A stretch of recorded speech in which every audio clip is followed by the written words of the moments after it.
অৱশেষত হাৰ মানিলে মুখ্যমন্ত্ৰী হিমন্ত বিশ্ব শৰ্মাই হয় জুবিন গাৰ্গক লৈ আৰু জুবিন ক্ষেত্ৰক লৈ মুখ্যমন্ত্ৰী হিমন্ত বিশ্ব শৰ্মাৰ কেইবাটাও জৰুৰী নিৰ্দেশনা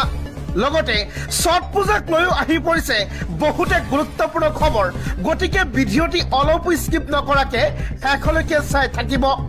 লগতে এনেবোৰ খবৰ নিতৌ পাই থাকিবলৈ আমাৰ চেনেলটো সাবস্ক্ৰাইব কৰি আজিৰ এই ভিডিঅ'টিত এটা লাইক নিশ্চয় কৰিব মই প্ৰতিজন জুবিন অনুৰাগীক অনুৰোধ কৰিম আজিৰ এই ভিডিঅ'টিৰ কমেণ্টত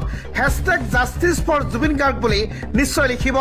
বলক আগবাঢ়িছো আজিৰ প্ৰথমটো গুৰুত্বপূৰ্ণ খবৰ ফালে মুখ্যমন্ত্ৰী হিমন্ত বিশ্ব শৰ্মাই জুবিন ক্ষেত্ৰ তথা জুবিন গাৰ্গৰ ন্যায়ক লৈ কৰিছে কেইবাটাও বিস্ফোৰক মন্তব্য যিকেইটা মই আপোনালোকৰ আগত উপস্থাপন কৰিম ভিডিঅ'টি অলপ স্কিপ নকৰিব প্ৰথমতে জুবিন ক্ষেত্ৰক লৈ কি ক'লে মুখ্যমন্ত্ৰীয়ে জুবিন ক্ষেত্ৰত আইন ভংগ কৰিলেই হ'ব